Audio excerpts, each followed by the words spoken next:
La République des valeurs vous offre Prépa Bac 2020. Bonjour chers élèves, aujourd'hui je m'entretiendrai sur un autre genre littéraire qu'on appelle le théâtre, avec ses différentes définitions, ses formes tout comme également ses fonctions. Comme je l'avais tantôt défini dans les cours précédents, lorsqu'on parle de théâtre, on se rappelle également qu'il est un genre littéraire et que le roman, tout comme la poésie, sont des genres littéraires de la même majorité également qu'avec le théâtre. Ceci étant dit quoi, les genres littéraires, ce sont des vecteurs de transmission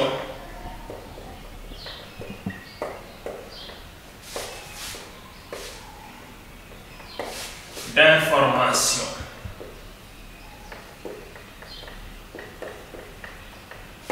Ou bien de messages.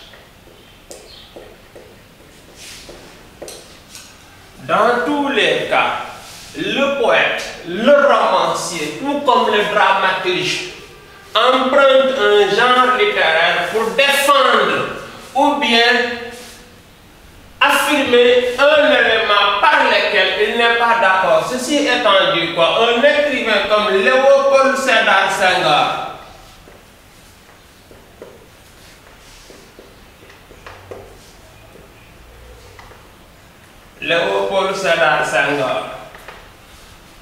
pour fustiger le syndrome de la tabula rasa, entendez-vous par là, la table rase, a su écrire Chants d'ombre.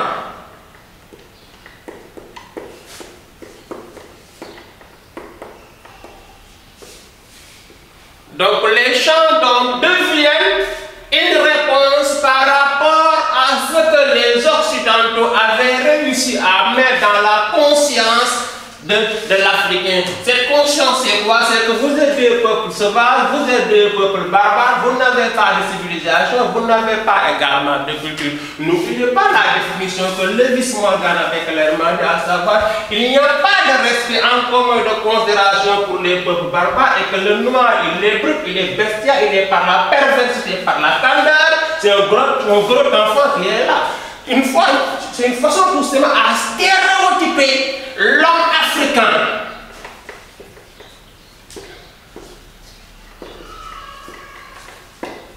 Surtout les maillons faibles, à savoir la femme noire.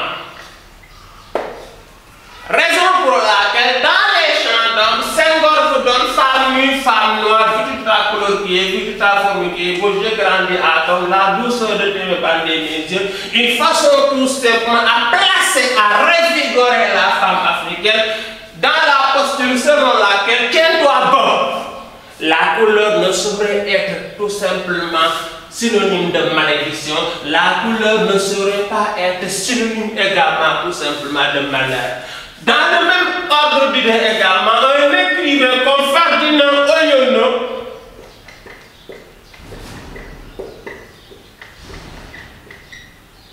Mongo Betty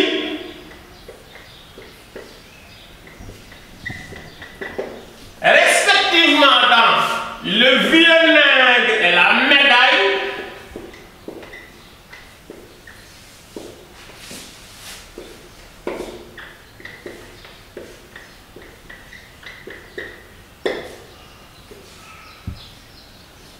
et Ville Cruelle ou bien Le Pauvre Fils de Bomba,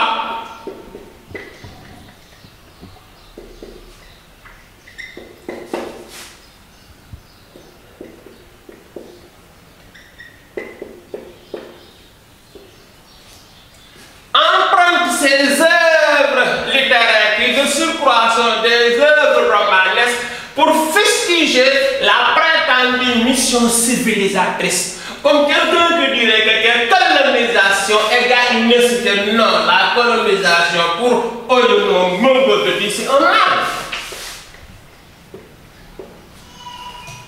Raison pour laquelle Oyono nous montre avec Mecca qui a tout donné à la France, in fine, il ne reçoit un retour que des bastonnades, montrant tout simplement, voilà l'ingratitude colon. Mon petit le montrera par ce que l'on appelle la christianisation, bien l'évangélisation également des Africains avec une personne en combat qui refuse catégoriquement d'être évangélisée.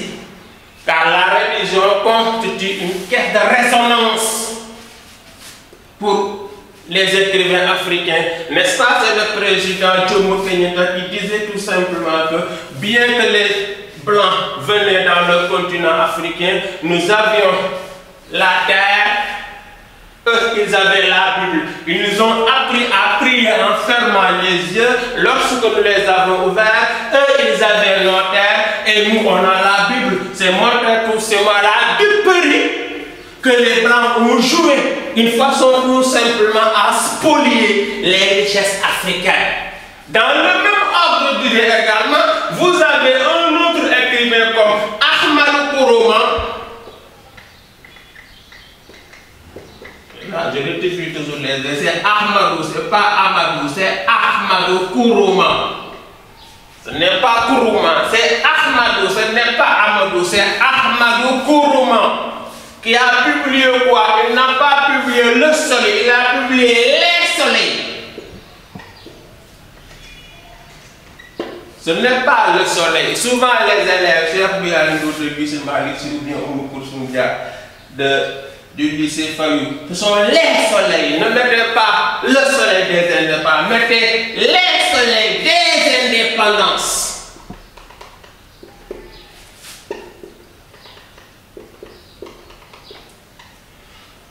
Les soleils des indépendances, vous soulignez l'œuvre. La Convention voudrait tout simplement que vous souligniez le nom des ouvrages. Vous ne soulignez pas l'auteur. Ferdinand Oyono, Ahmadou Kourouma emprunte un break, emprunte un stand-by, une façon tout simplement à faire un diagnostic intramuros. Autrement dit, regardons ceux qui dirigent le continent africain. Est-ce que réellement ils sont capables à booster le développement ou bien véritablement ils sont impuissants comme l'a si bien montré métaphoriquement Ousmane Sembène?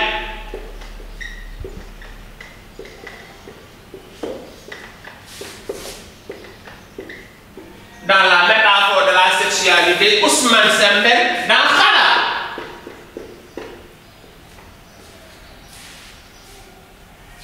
Métaphoriquement parlant, nos dirigeants sont impuissants pour Ousmane Sembène à pouvoir développer. On leur avait tout donné, toute la confiance totale. On leur avait donné toutes les richesses. Que reste-t-il? Faire développer le continent africain. Faire en sorte que le continent soit parmi les pays qui sont en voie de développement, contrairement à ce qu'aujourd'hui, bien entendu, on nous fait par euphémisme en nous disant que tiens, des pays en voie de développement, tout en sachant que nous sommes loin d'être en voie de développement. Bref, voilà tout simplement des éléments auxquels il faudrait également, au préalable, que l'élève de la terminale arrive à faire le distinguo par rapport à ces gens littéraires. Je résume bien entendu, il est question de parler ce que l'on appelle la poésie, à savoir Senghor, Césaire pour les écrivains africains, la négritude, je vais en parler, et parler également ce que l'on appelle le roman Ferdinand Oyono, Mongoleti, mais dans le roman africain, cela je l'ai oublié la fois passée dans le roman africain, les analystes ont réussi à faire ce que l'on appelle une périodisation. Périodisation. Ce qu'on appelle étape, genre, œuvres les plus représentatives, rupture constatée, dire le chaos du continent africain, la périodisation du roman africain, ça a débuté en 1920. Ça a terminé à nos jours, 1920-1945.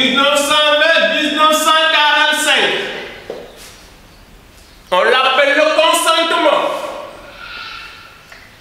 Je suis dans le roman. C'est juste un rappel de ce qui précède pour arriver dans la transition du théâtre.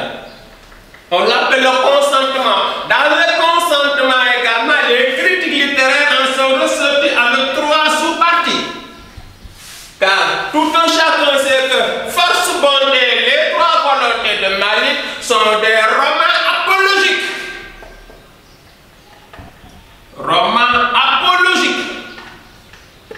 sont des romans qui font l'apologie de la colonisation.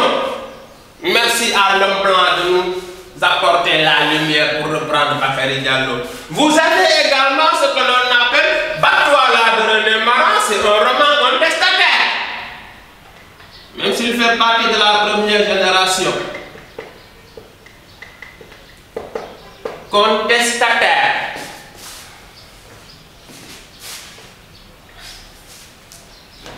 C'est un roman contestataire. Debussy de Paul Azumé, c'est un roman historique.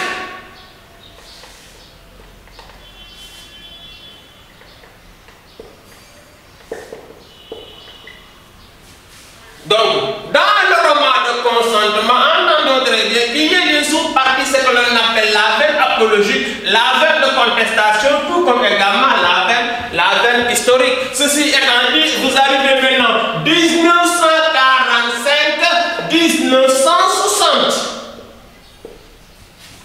1945-1960,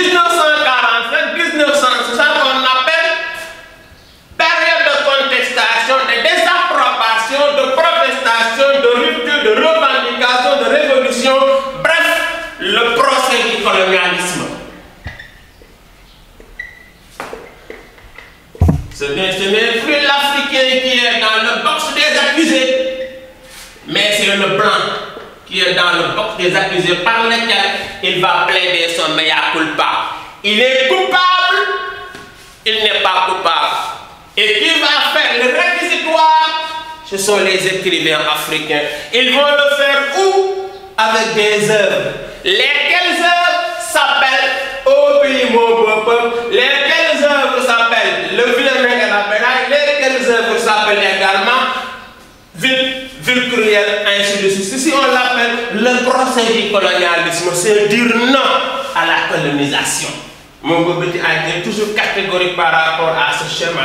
L'autre élément, à savoir bien entendu la dernière étape, c'est ce qu'on appelle 1960 à nos jours, ou bien pour certains, à 1980. On l'appelle procès des indépendances, jugement de la société africaine. Procès des indépendances, jugement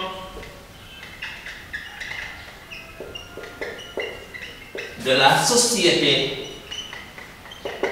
africaine.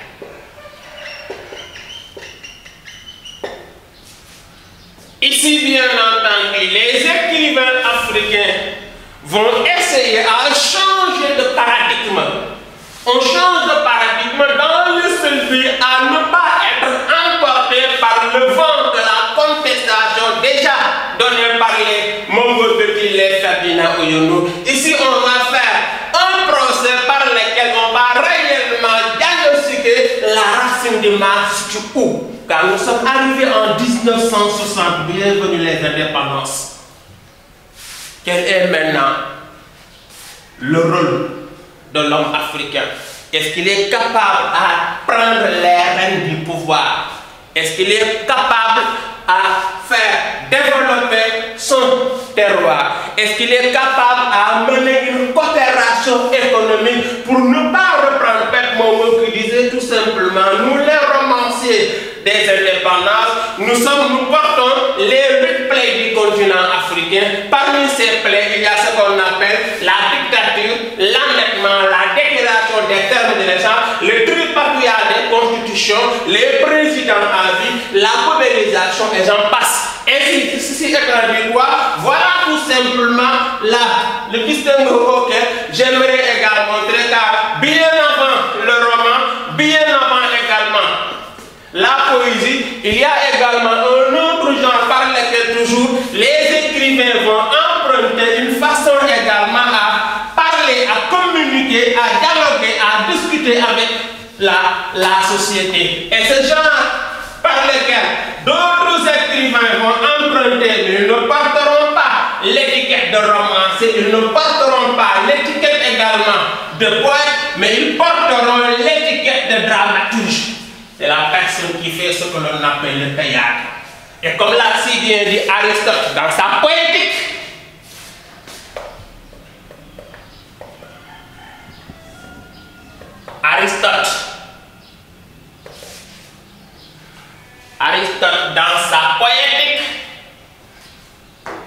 poétique d'Aristote.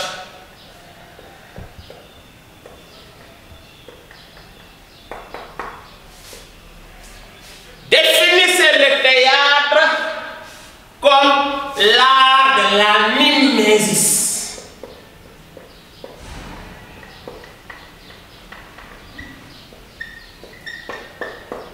Art de la mimésis. La mimésis, c'est une imitation. Une imitation de quoi? Une imitation de la société. Une imitation du comportement des individus. Une imitation du comportement de nos politiciens, une imitation du comportement de nos citoyens ordinaires, une imitation du comportement, bien entendu, de tout ce qui tourne véritablement parlant dans la société. C'est la raison pour laquelle on l'appelle un art de la mimésis. Juste faire également un rappel ou bien une précision. L'année passée, on avait donné le théâtre et que le constat fait par nous les correcteurs, c'est que véritablement parlant, les élèves ne parviennent pas à faire la différence entre les œuvres théâtrales. Nous, ce que nous faisons en classe de terminale, on l'appelle l'œuvre théâtrale. Elle est d'abord écriture avant d'être représentation. Jean-Paul Sartre publie les messages. Jean-Paul Sartre. Les messages. Je vais en venir. Albert Camus.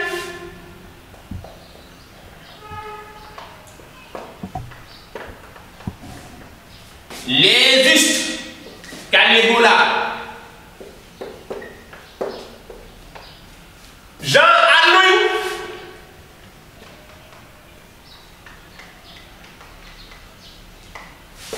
Antigone, qui est une œuvre même au programme d'une classe de terminale.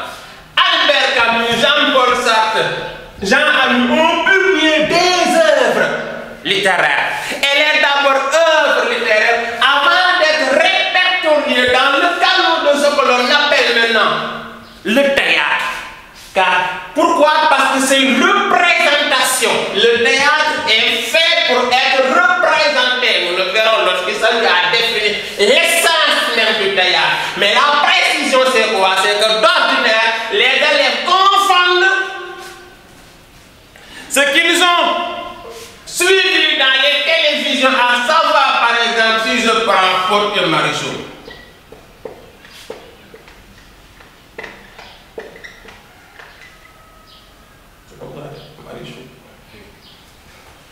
Idole. Pod et Marichou. Idole.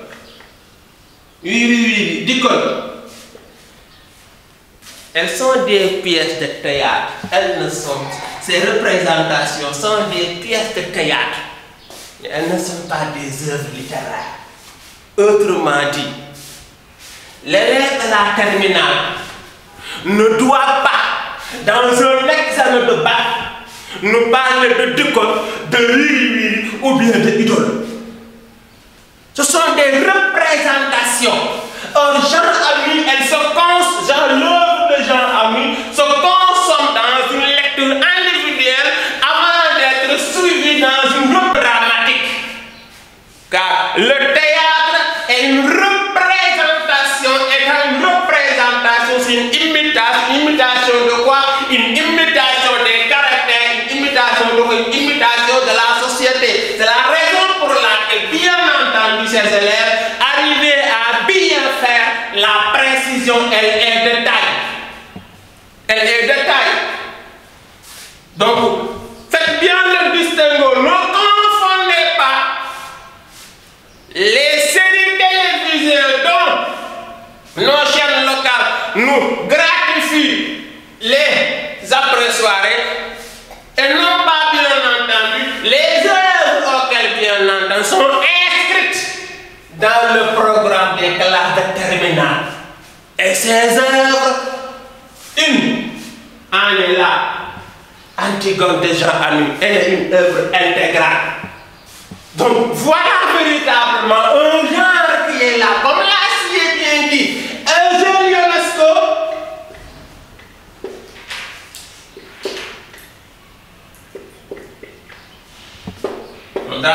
pédagogie moderne qui disait quoi? Il faut aller au théâtre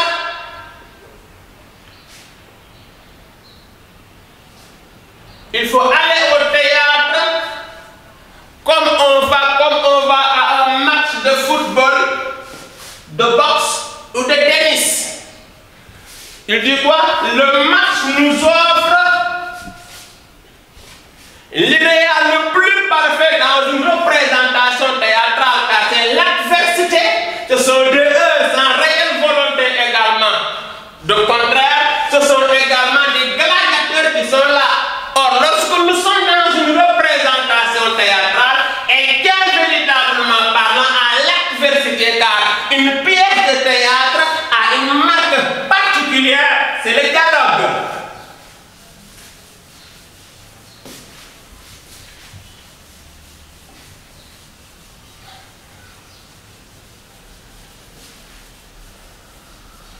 La pièce théâtrale se définit par le dialogue.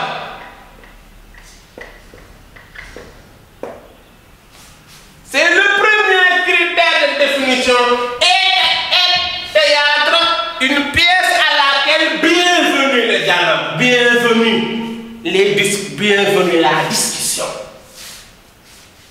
Maintenant, tout théâtre repose dans un schéma triangulaire. Le schéma triangulaire, c'est quoi? C'est qu'il y a l'auteur et son texte. C'est Jean Anouilh et son texte Antigone. Il y a l'acteur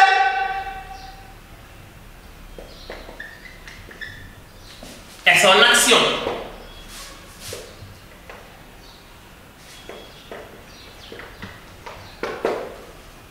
L'acteur dans Antigone de Jean Anouilh, c'est Antigone, c'est une pièce éponyme.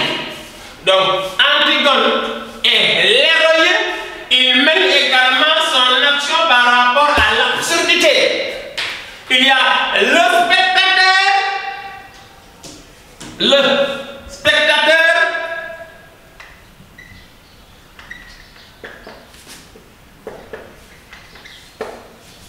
et son plaisir.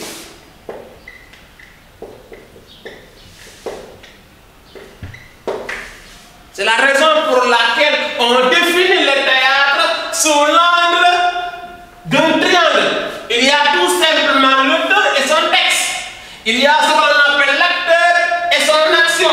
Il y a également ce que l'on appelle le spectateur qui vient assister à la représentation d'une pièce théâtrale dans le seul but également à avoir ce que l'on appelle le plaisir. Ceci étant dit quoi? Ceci étant dit tout simplement, la transition est vite trouvée et censée dire quoi? Le théâtre repose sur un protocole scénique, ce qu'on appelle le schéma théâtral.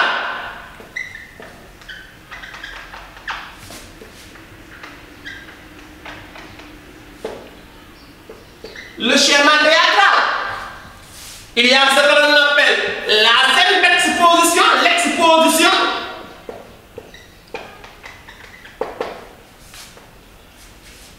Ça permet au spectacle à regarder les médiateurs, car les médiateurs, ce sont les comédiens, ce sont ceux qui animent véritablement parlant la pièce de théâtre. Vous avez les didascalies.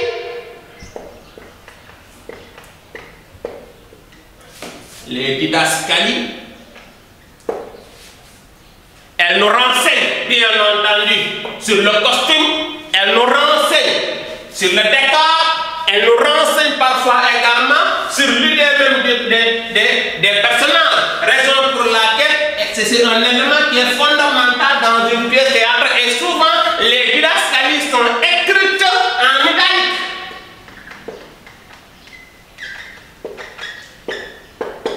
Ceci est important. Pourquoi? Parce que souvent les élèves, arrivent les élèves, je ne le sais pas, mais pour l'élève qui part au second cours, bien entendu, souvent on leur donne soit la poésie, le roman ou bien le théâtre. On leur donne le théâtre comme le texte qui était sorti portant sur l'exil d'Albouri de Cheikh Ndaw. On donne aux élèves le théâtre, on leur demande de donner la nature de ce texte.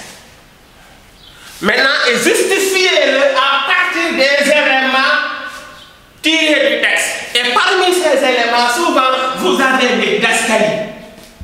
Ce sont des écritures faites en italique. Donc, ceci permet à avoir une orientation par rapport au genre par lequel on me demande tout simplement à trouver. Et là, bien entendu, je comprendrai que ce n'est pas la poésie, ce n'est pas le romaca. Je n'ai pas réussi à retrouver les mots en italique. Or, ce texte présente des mots qui sont en italique. Je dois me dire, sans me tromper, effectivement, que le genre, c'est un genre théâtral. Et là, effectivement, vous décrochez le maximum de points. Donc, les didascalies font partie également du schéma scénique. Vous avez également ce que l'on appelle le discours théâtral.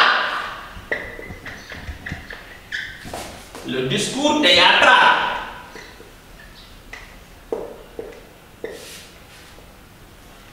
Il y a un discours théâtral. Le discours théâtral repose sur la prise de la parole de ses acteurs.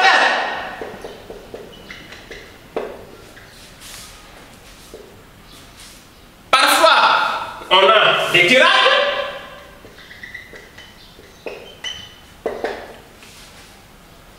On demande à l'élève de la terminale c'est quoi une tirade.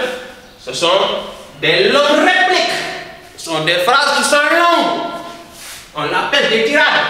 Et vous avez des tirades, vous avez des répliques. On a des tirades, tout comme également on a des répliques. Dans les séries télévisées que vous l'avez dans Pod et Marichou, vous avez dans Dicon, vous avez dans Ido.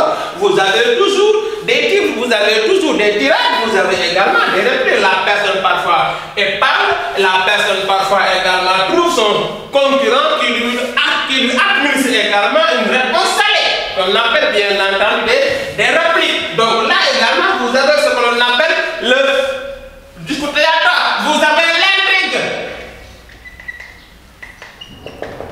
Une pièce de théâtre se forme dans une intrigue, c'est le thème. De quoi? Par de quoi discutons? Mais sur quoi dialogue-t-on? Quelle est la visée de notre texte? On a voulu montrer quoi? L'os de Morlam de Biragodio dans le nouveau conte d'Amadou Koumba.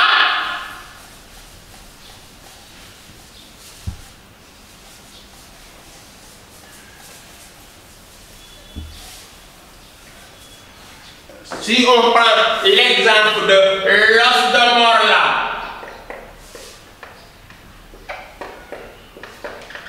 c'est dans le nouveau conte d'Amadou Koumba de Biragodio. Il est question pratiquement de deux personnages symptomatiques, c'est Morlam et c'est Moussa.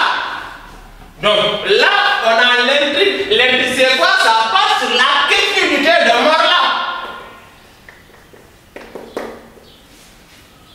Ça porte sur le manque de partage, la non-solidarité.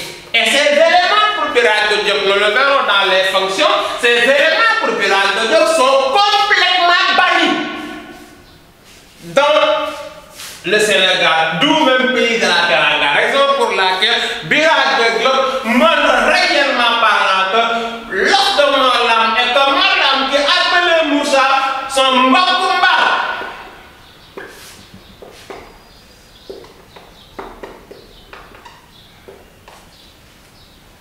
Car nous sommes dans la ruralité, nous le verrons lorsqu'il s'agit à faire la dichotomie par rapport au théâtre africain, car le théâtre africain c'est un théâtre rural qui se fonde sur les rites, sur les cultures et sur tout simplement les schémas rituels. Raison pour laquelle Morlam appelle Moussa Mbakumba, la personne à qui on a partagé le couteau de la circoncision. Il l'appelle son Mbakumba. C'est la raison pour laquelle, faisant semblant de mourir, une fois la mort est enterrée, Moussa a réussi à hériter un de l'autre, a hérité deux également de sa femme. Pourquoi? Parce que tout simplement, c'est l'élément Mbakumba qui définit véritablement leur longue alliance. Ceci étant dit également, vous avez ce que l'on appelle le dénouement.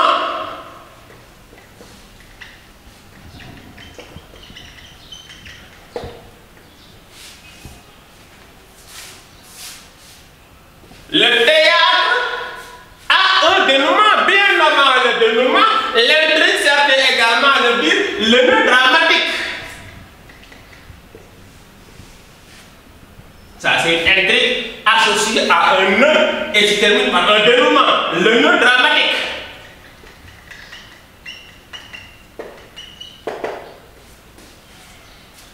Maintenant, on a ce qu'on appelle le dénouement, c'est la fin de l'histoire, c'est la fin de la pièce théâtrale. Comment le spectateur analyse la finalité du texte? Est-ce qu'il a réussi à comprendre la portée pédagogique? Sommes-nous dans un dénouement heureux? Sommes-nous dans un dénouement tragique? Ou bien sommes-nous dans un dénouement, pour parler avec les romantiques, dramatique? C'est la raison pour laquelle la composition d'une pièce théâtrale tient à partir d'un protocole scénique. Vous avez ce qu'on appelle l'exposition, vous avez ce qu'on appelle les didascalies, le discours narratif, le nœud dramatique, le dénouement.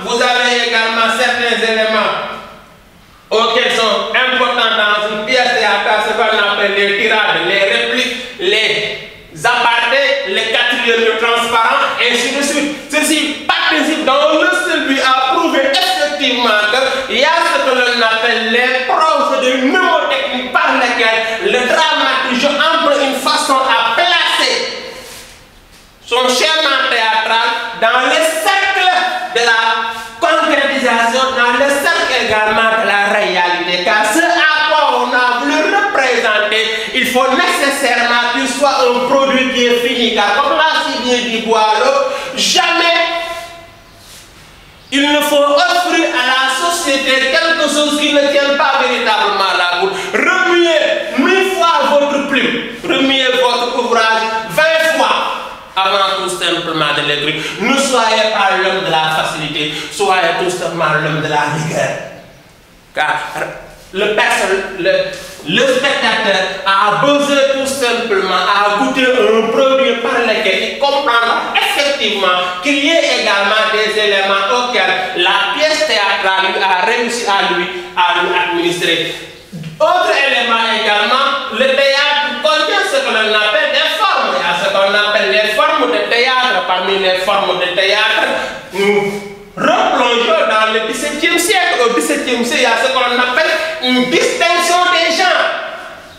Distinction fondamentale des genres. Ceci étant dit qu'on a au XVIIe siècle Molière.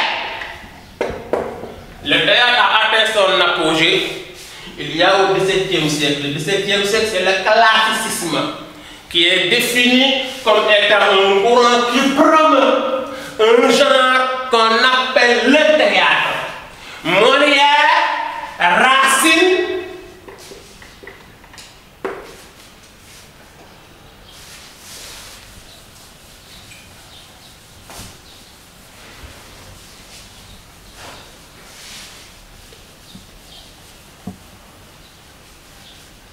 Molière, Racine, Corneille,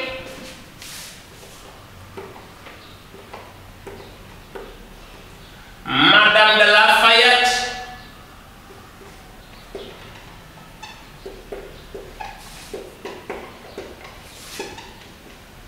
Jean de La Fontaine.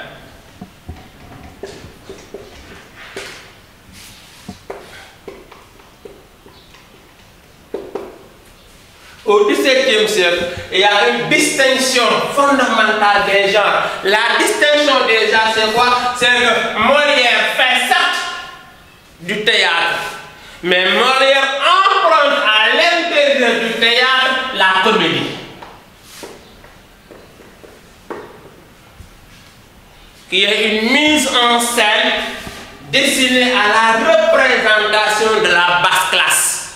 Une mise en scène destinée à représenter la société ordinaire avec des éléments connus d'avance, le maître et son valet.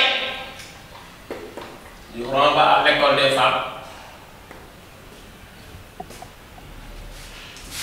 Le roi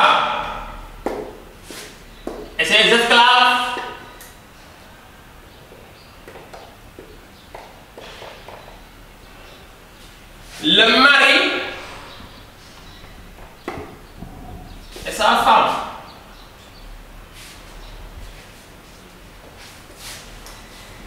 Toutes les pièces de théâtre de Molière reposent sur la comédie. Mari et femme. Molière ne représente tout simplement que la société. On l'appelle même le théâtre ordinaire. C'est la basse classe, c'est la société roturière. La société paysanne. Car la spécificité de Molière, c'est que le théâtre, c'est une mise à nu des faits de la société. Étant une mise à nu des faits de la société, Molière emprunte la comédie comme Don Juan, le misanthrope,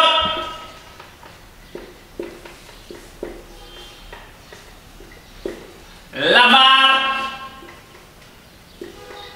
tartif,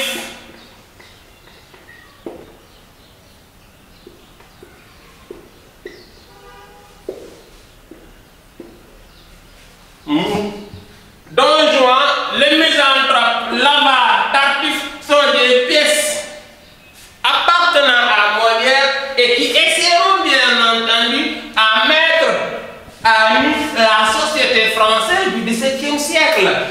Don Juan, c'est le grand séducteur. Le misanthrope, c'est la personne atteinte pour ses mal d'une folie de grandeur. L'avare, c'est la personne qui n'aime pas également donner. C'est quelqu'un qui est trop radin. Vous avez également tartif. Bienvenue au monde des imposteurs. Ce sont les charlatans. Bienvenue au monde des imposteurs. Un tartif, c'est tout simplement un charlatan. Et que Molière avait réussi également à montrer tous ces éléments appartenant à la société. Racine, au contraire, n'emprunte pas la comédie. Racine emprunte ce que l'on appelle la tragédie.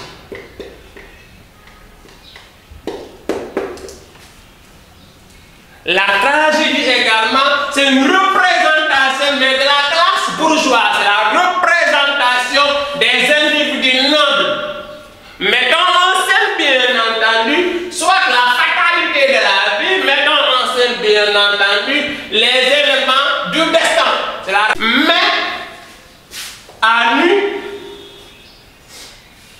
les bassesses de la société bourgeoise. Là, on parle véritablement parlant de tragédie. Or, j'attire l'attention de l'élève de la terminale, n'a jamais été défini que la tragédie se termine certes par l'élément de la mort, mais ce n'est pas la mort qui est visée, c'est le sentiment. C'est lorsque la personne dira des salles.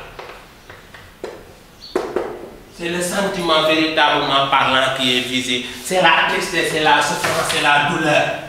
Quand on les fait véritablement parlant, nous sommes attristés par la douleur, nous sommes attristés également par la souffrance de la personne. Raison pour laquelle, dans le texte de Racine, on a véritablement parlant l'élément de la tragédie. Pour Corneille également, c'est le même phénomène. Corneille a écrit le Cid.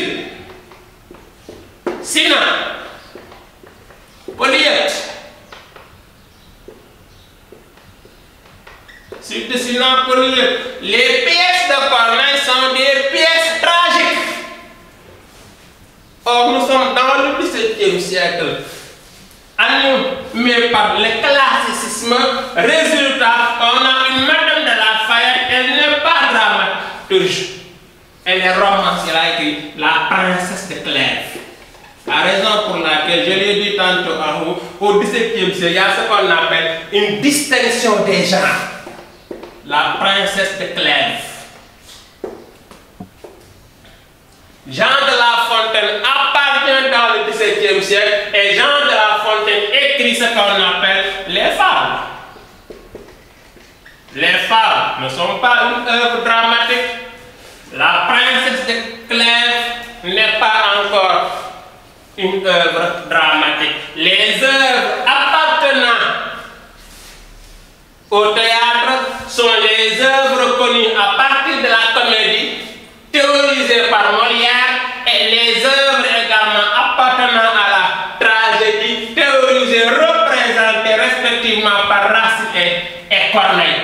Il y a également le théâtre au 19e siècle, à savoir ce que l'on appelle le drame. C'est le théâtre du 19e siècle. On l'appelle le drame. Ce sont les romantiques qui ont réussi à le changer, le drame. Il y a un chamboulement des règles du théâtre, car au XVIIe siècle, les règles de la bienséance, plus précisément sur les règles d'une représentation théâtrale définie par Boileau dans son art poétique, qui vise à dire en un seul lieu, en un seul lieu, en un seul moment, un seul fait accompli, quelle intrigue jusqu'à son dénouement final. C'est la raison pour laquelle vous avez le théâtre national Daniel Sorano, vous avez le grand théâtre, vous avez le Dazette, vous avez également le théâtre Issegnan, car le théâtre se fait à partir d'un seul lieu. Vous irez en France, on a Cannes. Vous irez à Ouagadougou, on a le FESPACO. Vous irez aux États-Unis, on a ce qu'on appelle Hollywood. Pourquoi? Parce que tout simplement la représentation théâtrale se fait en un seul lieu. L'unité de temps, c'est 24 heures. C'est 24 heures, ça ne dépasse pas 24 heures. Vous n'avez pas dans une pièce de théâtre développé plusieurs thématiques. Raison pour laquelle vous avez des actes et vous avez des scènes. On dit acte 1, scène 1, acte 1, scène 2, acte 1, scène 3. Jusqu'à scène 7, on revient à l'acte 2. Une façon tout simplement à montrer qu'il y a une façon à bien faire, réellement parlant, le schéma théâtral. Mais arrivé au 19e siècle, avec le triomphe de Cromwell en 1830, triomphe de Hernani, qui marque ce qu'on appelle la bataille de Hernani en 1830 par Victor Hugo. Le romantisme réussira à mettre sur pied une autre façon à faire une œuvre théâtrale. Raison pour laquelle Hugo nous donne Hernani, Vigny, Chatterton, Musée, Lorenzaccio.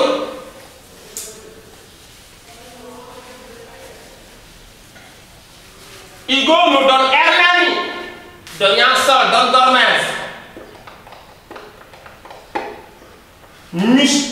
Vigny nous donne Chatterton.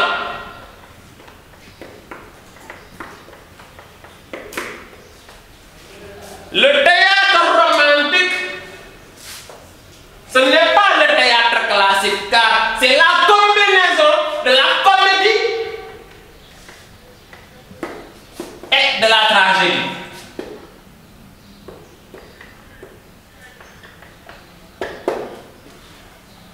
C'est la raison pour laquelle c'était la tragicomédie. C'est la combinaison des deux.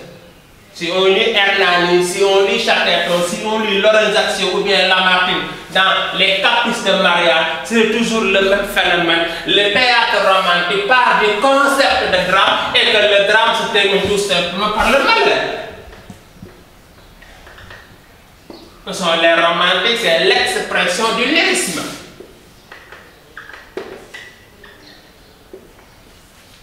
Il y a l'expression du sentimentalisme, il y a l'expression de la souffrance, il y a l'expression tout simplement de lyrisme. Bien après également le théâtre du 19e siècle, il y a ce que l'on appelle le théâtre contemporain.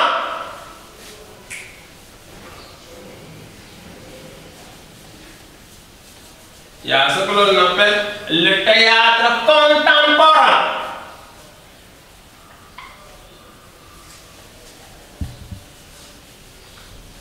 ce qu'on appelle le théâtre moderne. Le théâtre contemporain, c'est le théâtre moderne.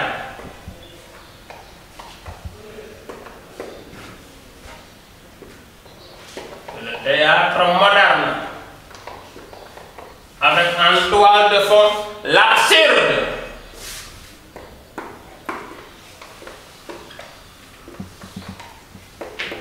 Théorisé par Jean-Anouilh Samuel Beckett dans En attendant Godot.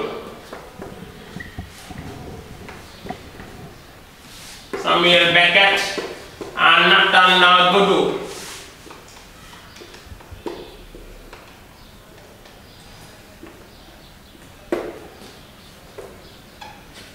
Anouilh dans Antigone, une œuvre intégrale.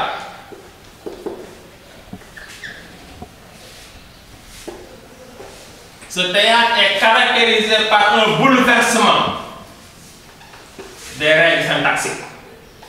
Bouleversement des règles théâtrales.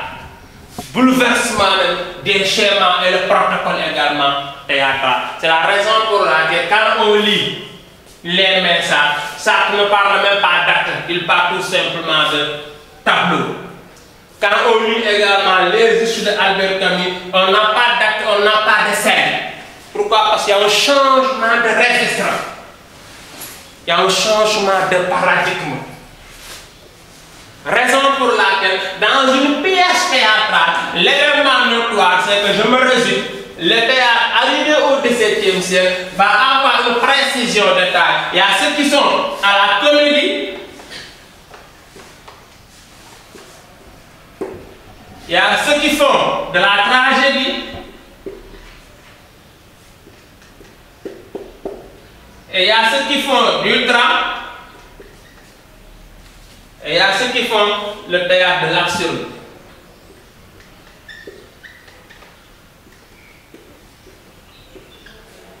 Voilà les catégorisations même de théâtre qu'on a.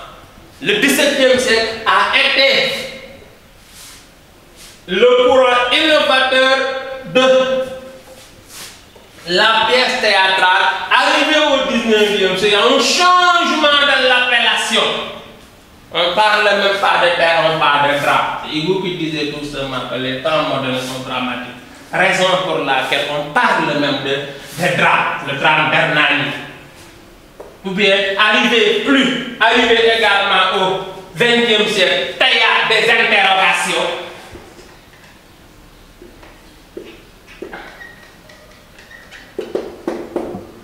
Interrogation sur l'homme, interrogation sur sa responsabilité, interrogation par rapport au sens de la vie, interrogation par rapport à la destinée, au destin véritablement des êtres humains. Le théâtre devient une introspection pour reprendre Henri Monterland.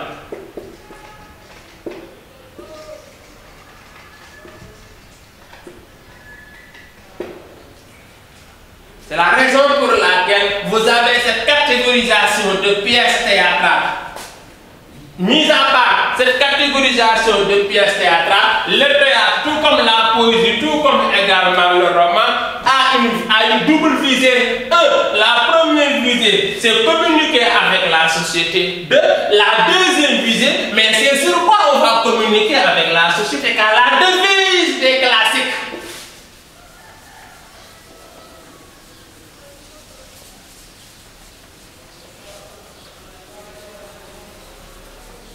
La devise des classiques, c'était Castigare Ridendo Mores.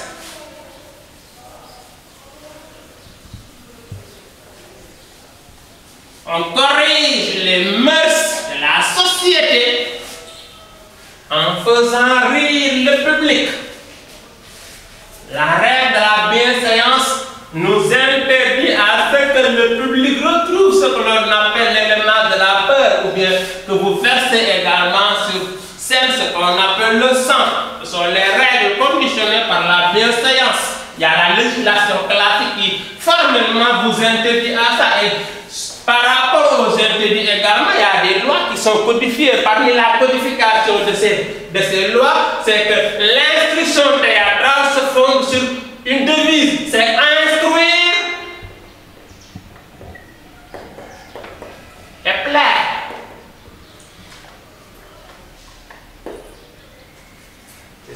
classiques appellent castigare ridento mores. Nous sommes dans les fonctions. L'une des premières fonctions du théâtre, c'est la fonction morale.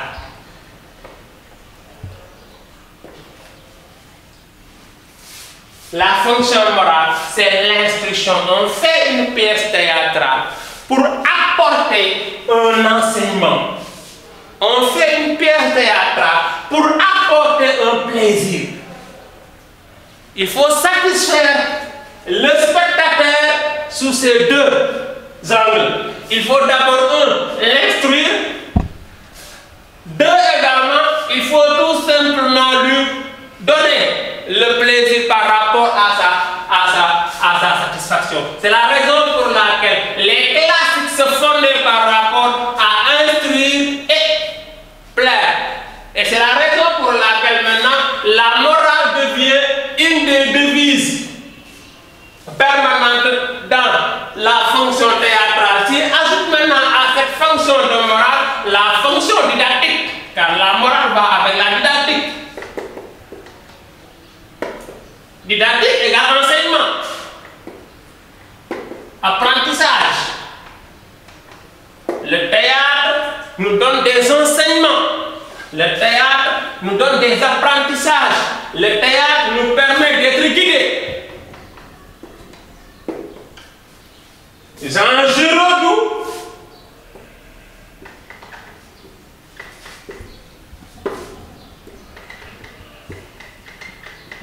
Giraudoux disait quoi? Le spectacle est la seule forme d'éducation artistique d'un pays ou d'une nation.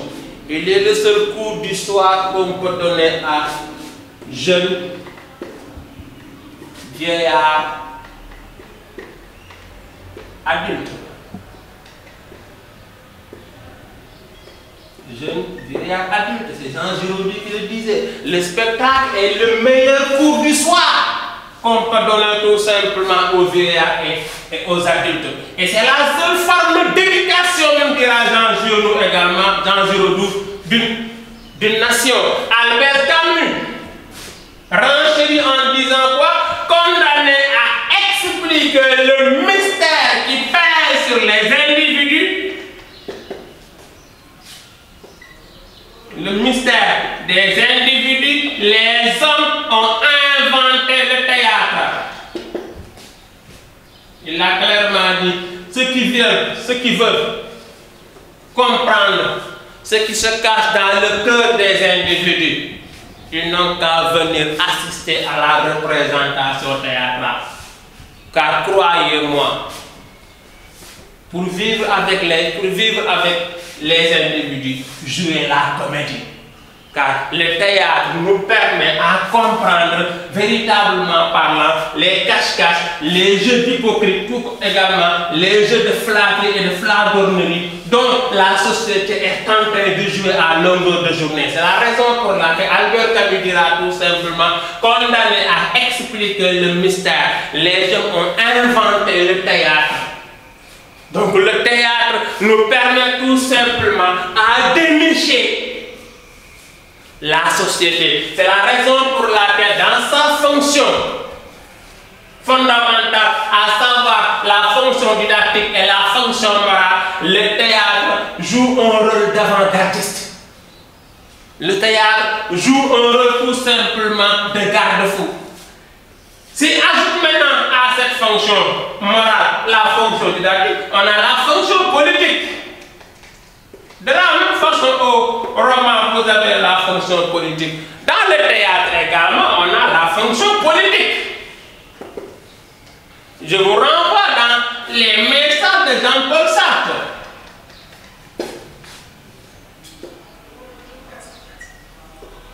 Le théâtre a une fonction politique, fonction de dénonciation, une fonction de mettre en nu l'hypocrisie de la société. La malgouvernance, la malhonnêteté, le tripatouillage institutionnel, bref, les voleurs de la République. Vous lisez lisez les messages, le personnage qui l'incarne s'appelle Oderer, le voleur de la République. Si vous lisez les messages, le personnage qui l'incarne s'appelle Oderer. Oderer disait tout simplement, moi j'ai les messages. Je les ai plongés dans la mer. Et il dit tout simplement, vous les intellectuels, les anarchistes bourgeois, qui n'avaient comme prétexte à savoir ne rien faire, qui se croisent les bras pour dire tout simplement que tiens, moi je ne fais rien pour ne pas compromettre ma personnalité, car dira Oderer, la pureté est une affaire, une idée de fakir et de moine. La pureté est une idée de fakir et de moine.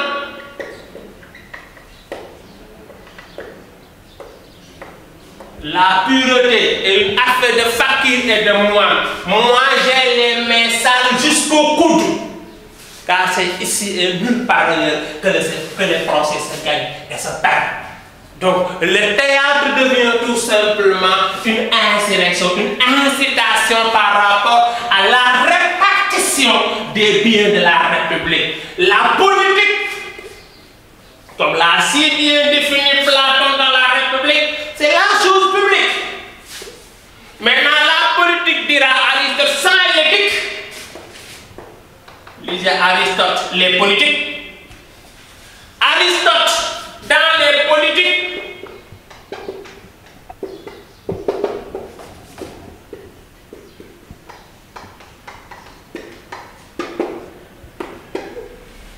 dira que la politique sans l'éthique, ce n'est que la manipulation de la chose publique. Bienvenue l'oligarchie, bienvenue tout simplement les faiseurs de monnaie, bienvenue tout simplement les détournements des biens de la société.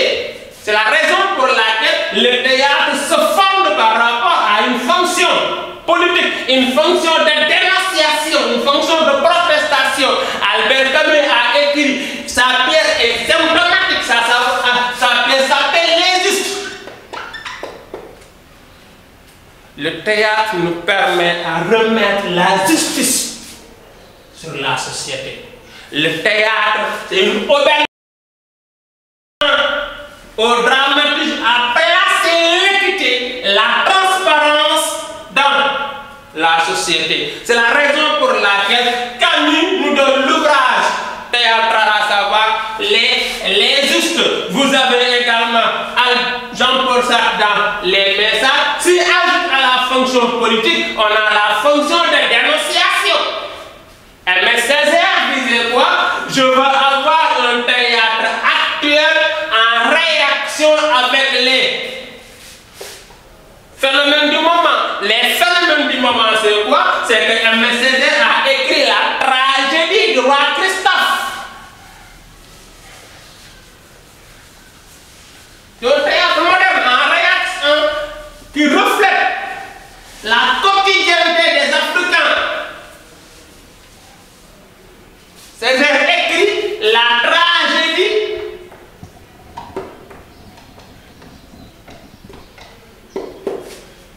du roi Christophe. Son personnage qui l'incarnait à ce moment, c'était Douta-Sec, du roi Christophe. C'est Douta-Sec qui était son Christophe, un homme trop petit mais trop grand par sa voix. La tragédie du roi Christophe de M. Césaire. On a Bernard Dadier, Béatrice au Congo.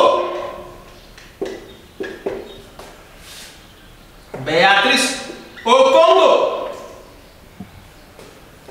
Olé Soyunka, le lion et la perle. Le théâtre, c'est une dénonciation. Nous sommes arrivés à un moment où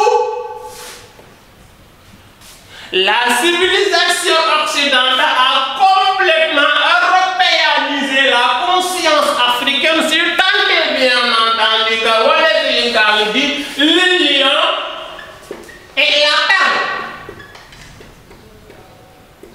C'est une mise en scène de la société nigériane. On assiste à une dot faramineuse. Comme si véritablement parlant, la femme c'est une vente aux enchères. C'est ce que Wole Soyinka a voulu montrer. La puissance financière par rapport à l'élément de la beauté. Donc le théâtre devient une dénonciation. C'est ce que Maxime de Beccar avait montré dans 3 prétendants de Guillaume Oyeno, 3 prétendants, un mari. 3 prétendants, un mari.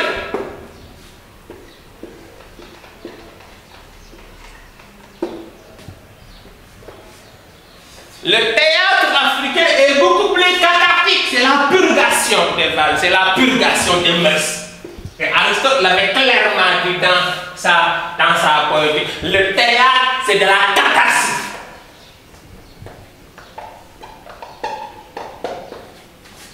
C'est la purgation des valeurs, c'est la purgation des mœurs. C'est une étape de transition. Et que les dramaturges africains ont réussi également à monter la face cachée de l'iceberg. La face cachée, c'est quoi? C'est nous sommes arrivés dans une société qui se métamorphose de plus en plus. C'est ce que Senghor disait dans Liberté 4, Dialogue des cultures. Le pire du colonialisme, c'est la dictature de la raison et la technique européenne. La dictature de la raison, c'est véritablement parlant, l'homme africain veut se comporter comme étant un blanc. Pour reprendre Francis Fanon, peau noire, masque blanc.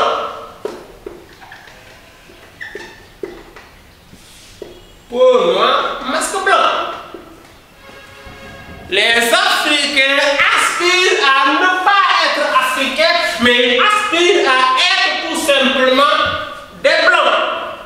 Le théâtre nous permet à attirer notre attention par rapport à ce phénomène, par rapport à ce fléau. Raison pour laquelle les dramaturges ont réussi également par le biais de leur représentation à nous donner pas mal d'ouvrages, une façon à attirer, à alerter notre conscience par rapport, pour ne pas dire une pandémie, par rapport à une épidémie virale qui est en train tout simplement de naître, et que cette épidémie virale, ce n'est pas le Covid-19, mais c'est tout simplement la malformation, ou bien les comportements qui sont en train à se dégrader et à se dépraver. Dégrader à se dépraver. Il y a une dégradation, il y a une dépravation avancée des valeurs. L'homo sénégalensis en particulier en est l'illustration la plus parfaite. Illustration la plus parfaite. Ou dans tout simplement l'os de Molan, vous lisez l'os de Molan, mais la réalité, elle est savante, la réalité, elle est amère. Nous la vivons dans le quotidien de tous les jours. On lit également l'autre ouvrage, comment dirais-je, de Mati Diop, intitulé par exemple, c'est un court métrage Atlantique.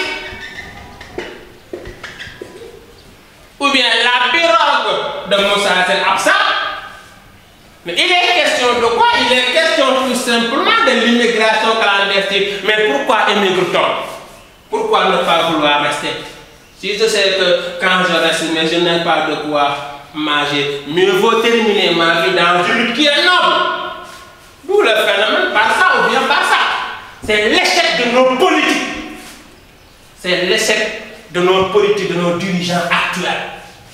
Et le théâtre joue sa part de partition par rapport à cette alerte de conscience. Les genres littéraires nous permettent tout simplement à attirer notre attention par rapport à un phénomène. D'ailleurs, c'est la raison pour laquelle, en un instant bien défini, Ousmane Sembène a arrêté même les ouvrages romaniques et se contenter par rapport au cinéma, d'où l'ouvrage qui est aujourd'hui en réalité concrète gallois.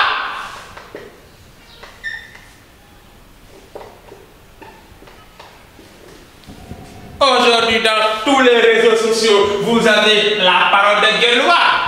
Pourquoi? Parce que tout simplement, nous sommes arrivés dans une aide qui est là, visible, constante, permanente, et qui nous invite tout simplement à la passivité, qui ne nous procure pas à aller à l'activité, au contraire, mais ça nous rend oisifs, ça nous rend paresseux. Aujourd'hui, toutes les radios, toutes les chaînes télévisées, vous les suivez, on parle que de l'aide alimentaire. Or, je ne vais pas reprendre les propos de Pierre Haritour, mais Ousmane Sembène avait réussi à le montrer il y a depuis 1960. Donc, ceci étant dit quoi, le théâtre permet tout simplement d'être un miroir. Le théâtre, c'est un miroir. C'est Sacha Guitry qui disait quoi? Ne pas aller au théâtre, c'est faire sa toile sans miroir. Et le théâtre devient un miroir. Avec 3 éléments. Miroir du destin. Miroir déformant.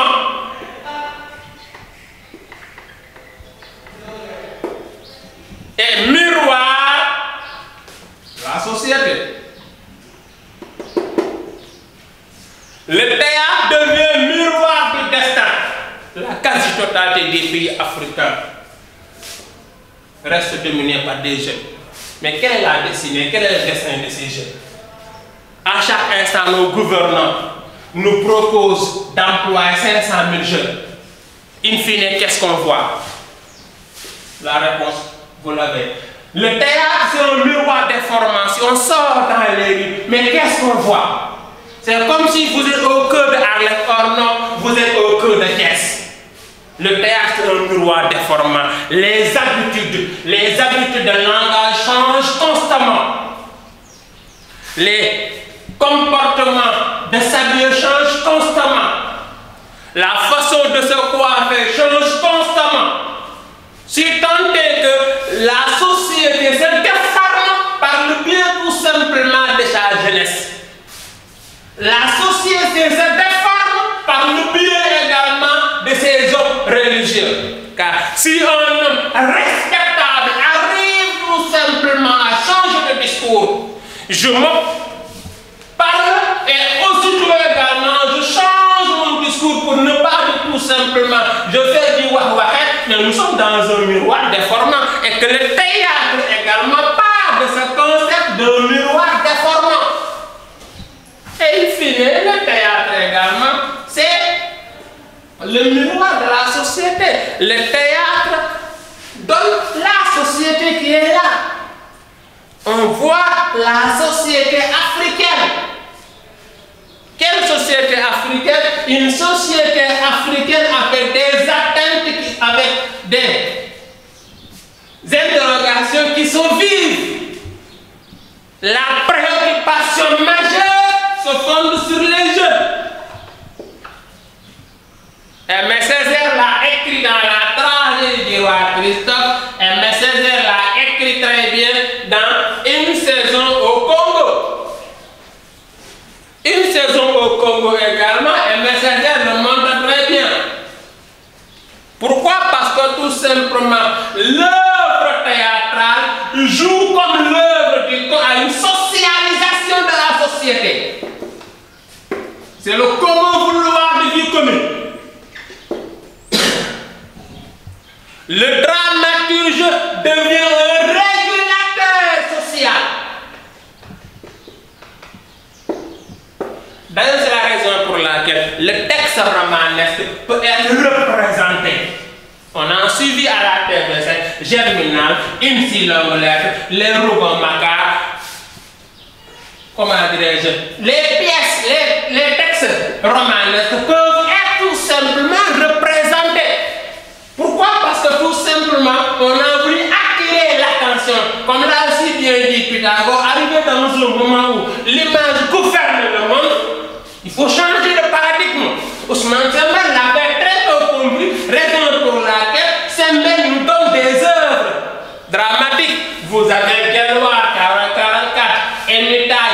Keddo, Voltaïque, ainsi de suite. Ce sont des pièces que Ousmane Sembène a données dans le seul but à partager la réflexion par rapport à la société sénégalaise en particulier, mais à la société africaine en général. Car le théâtre est témoignage. Et en témoignage, ça participe à l'amélioration.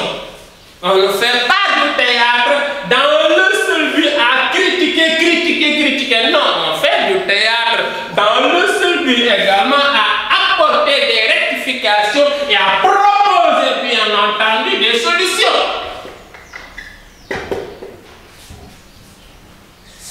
Si dans les lois, le personnage central dit que mais ne pas quémander n'est pas un acte noble, c'est un début de solution. D'ici, ne pas quémander est perçu comme étant un acte noble. Donc, qu'est-ce qu'on propose? L'homme doit tout simplement s'adonner au travail. Travailler, prenez de la peine, c'est le fond qui manque le témoin. Au final, La Fontaine vous dit quoi? Que le travail est un trésor. Donc, il y a tout simplement que le travail qui peut être source de salut pour une nation. Pour reprendre les trois vertus de l'ancien président, il faut travailler, toujours travailler, beaucoup travailler. Moi, je dirais il faut travailler, toujours travailler et bien travailler.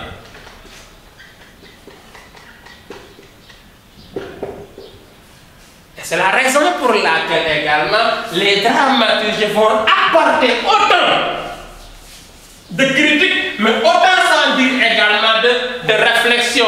Si on a la fonction de dénonciation, on a la fonction récréative.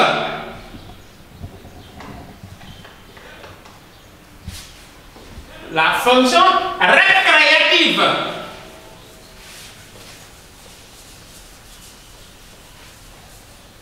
Comme l'a si bien dit Molière, la plus grande règle de toutes les règles est de plaire.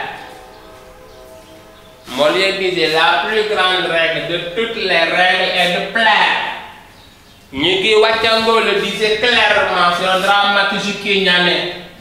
Nyigi Wachango disait tout simplement le public assiste à la représentation théâtrale pour se libérer de ses stress, pour se libérer de ses songes, pour se libérer de ses rêves. Et ces éléments constituent la monotonie de la vie, la routine.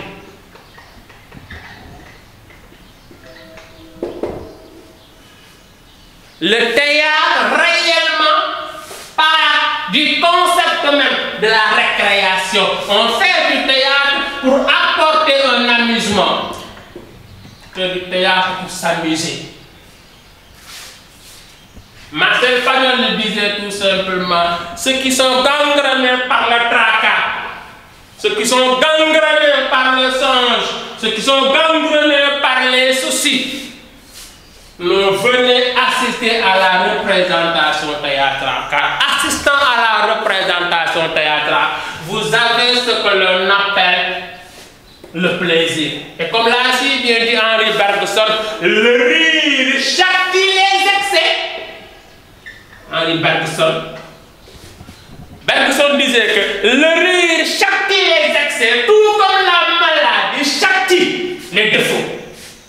Le rire châtie les excès, tout comme la maladie châtie les défauts.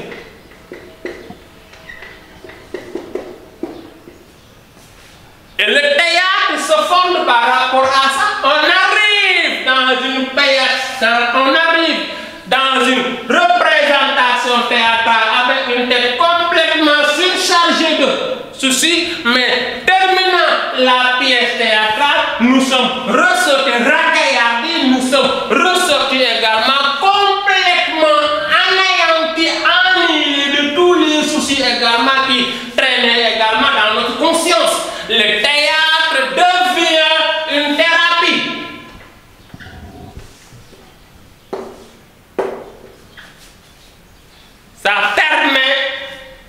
aux spectateurs à pouvoir se soulager. Mais ça permet aux spectateurs à pouvoir se comprendre lui-même d'abord, car en riant, nous verrons effectivement de quoi réellement parlant le dramatisme parle. Car on n'invente pas. Le théâtre est miroir, on va mirer quoi? On va mirer tout simplement les éléments qui sont dans la société. Ce sont ces éléments qu'on va représenter. Et ce que les individus font, que le dramatisme va mettre sur scène. Mais il va le mettre, comme l'a si bien dit Victor Hugo, il y a deux paradigmes qui sont là. Le théâtre est le pays du réel. Réel, ce n'est pas vrai. Mais ce n'est pas le pays du vrai. Car le personnage n'a de vie que dans 2 heures ou bien 1 heure 30 minutes. Il peut mourir dans ces 1 heure 30 minutes. Mais lorsque la pièce termine, vous pouvez lui serrer la main. Donc ce n'est pas le pays du vrai, ce que les classiques appellent le vraisemblable.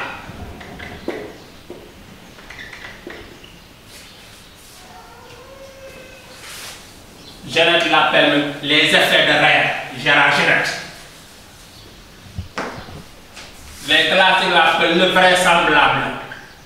Ça a tendance à être vrai. Car ce qu'on représente, c'est comme si véritablement nous sommes en train de les vivre dans la société. Mais ce n'est pas vrai, car nous sommes en lieu et place des acteurs. Gérard Jeannette l'appelle les effets du rêve.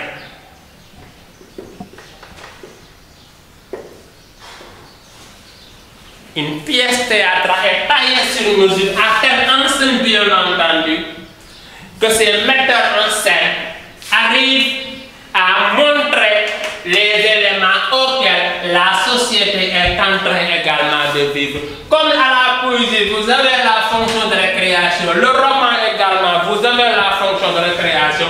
Au théâtre également, on a la fonction de récréation, c'est la fonction d'amusement, c'est la fonction de soulagement, c'est la fonction qui vise tout simplement à faire dissiper tous les soucis qui taraudent bien entendu dans la conscience du spectateur. Raison pour laquelle, dès qu'on l'appelle, le théâtre peut être comme étant un sérum. C'est le sérum qui vous permet tout simplement à retrouver l'élément de la normalité de la vie. Raison de plus, le théâtre se fonde par rapport tout simplement à ces différentes questions. Pour me résumer bien entendu, j'ai commencé par définir ce que c'est le théâtre. C'est l'essence du théâtre, c'est ce à quoi le théâtre n'aura pas de sens. Pour que la pièce soit représentée, il faut nécessairement, je le répète, qu'il y ait des médiateurs, qu'il y ait des acteurs, qu'il y ait également des comédiens. C'est le protocole scénique avec l'exposition, le schéma théâtral, le nœud dramatique, l'intrigue, le dénouement. Terminant le schéma des caractéristiques du théâtre, vous avez l'essence du théâtre. François Mauriac disait tout simplement que la représentation théâtrale définit l'essence du théâtre, car le théâtre n'est pas fait pour être lu, le théâtre est fait pour être représenté. Il ne devrait pas être dans une salle à 4000. Le théâtre est fait pour être représenté. Cette intention seule la définit. Henri Gouillet l'a défini, Pierre Touchard l'a complètement dit, et François Mauriac également l'a clairement dit. L'action théâtrale tient à sa représentation, à son incarnation. Il faut qu'il y ait des personnages qui incarnent des actions. Il faut qu'il y ait des acteurs, même d'ailleurs, le terme sont les acteurs. Donc, vous avez dans l'essence du théâtre ce à quoi le théâtre n'aura pas de sens et qu'il n'aura pas donc de raison de vivre. Terminant maintenant cette définition, nous sommes arrivés également à la forme. Les formes commenceront à partir du XVIIe siècle, car la règle, le genre privilégié au XVIIe siècle, c'était le théâtre avec Molière, Racine, Corneille, avec une distinction notoire des gens. Molière ne peut pas composer des œuvres tragiques, vous ne le verrez pas. Toute l'entreprise dramatique de Molière se fonde sur la comédie. Toute l'entreprise dramatique de Racine se fonde sur la tragédie. Corneille également idem. Car la distinction des genres sont arrivées également. Les femmes arrivées au 19e siècle également, il n'y a pas de la comédie, il n'y a pas également de la tragédie, mais il y a ce que l'on appelle le drame, instauré par Victor Hugo, Musset et Vigny, Lamarck. Arrivé au 20e siècle, il y a un changement, on l'appelle théâtre contemporain, bouleversement, perturbation des règles du schéma théâtral. Car c'est une interrogation sur la destinée des individus, d'où le résultat de l'absurde. L'interrogation qu'on doit se donner au sens de la vie. La vie en vaut telle la chandelle. Antigone va nous le montrer prochainement. Meursault également va nous le montrer dans l'étranger d'Albert Camus. Et si ajoute maintenant à ça, sont arrivés aux fonctions. Et les fonctions sont nombreuses. L'une des fonctions les plus partagées par tous, c'est la fonction morale, c'est la fonction didactique. Le théâtre a un sens à enseigner, a une chance à tout simplement changer les règles du jeu. Comme l'a si bien dit Diderot, rendre le vice haïssable, le ridicule détestable et la vertu aimable. Le théâtre se fonde par rapport à ces éléments. Derrière la fonction didactique, on a la fonction politique. C'est la tendance des existentialistes. Jean-Paul Sartre, la tendance des hommes révoltés. Albert Camus, la tendance de ceux qui soutiennent la condition humaine. André Malraux. Eux, ils se fondent par rapport à la quintessence de l'existence humaine. Et ce qu'on appelle le théâtre contemporain, c'est le théâtre moderne, avec une fonction bien définie, la politique, la répartition des biens de la cité. La lutte doit nécessairement continuer et n'a pas besoin de consécration, bien entendu, des lobbies. Raison pour laquelle ça l'a toujours montré. Raison pour laquelle également, vous le verrez avec André Malraux, vous le verrez avec Albert Camus dans le mythe décisif. Dans ces fonctions toujours, il y a la fonction de dénonciation. Aimé Césaire l'a montré dans la trace du roi Christophe, une saison au Congo. On a, comment dire, Maxime Debeka dans la marmite de Concomamba. On a tout simplement Bernard Dadé dans Béatrice au Congo. Et j'en passe également dans Birago Diop, L'os de Morlam et plusieurs autres pièces théâtrales auxquelles également je n'ai pas réussi à bien le mettre par défi et par faute de temps. Raison pour laquelle, on a entendu, le théâtre a cette fonction de dénonciation. Succédera à la fonction de dénonciation la fonction de miroir. Le théâtre, c'est un miroir. Parole de scandale. C'est un miroir de quoi? C'est un miroir du destin. Miroir déformant. Par le théâtre, on comprend le mode de fonctionnement d'une société, la structuration, les us et coutumes qui résistent une société. Grâce tout simplement au miroir que le dramaturge va nous mettre sur scène. Le théâtre devient tout simplement miroir déformant, devient également miroir de la société. Le dramaturge essaiera véritablement parlant à montrer de quoi la société est en train également de vivre. Mais le terminant, Birago Diop nous dit l'os de Morlam, mais ce n'est pas Morlam qui est visé, mais c'est tous les Sénégalais qui sont visés.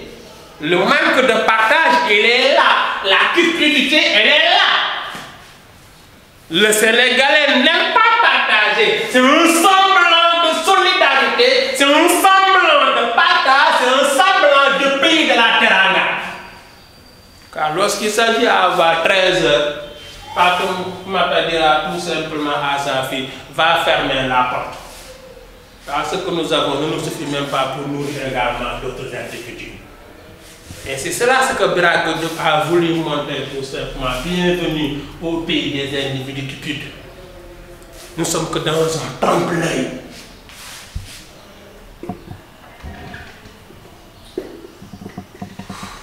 Le théâtre également essaiera à montrer le trompe-l'œil, c'est la diporie.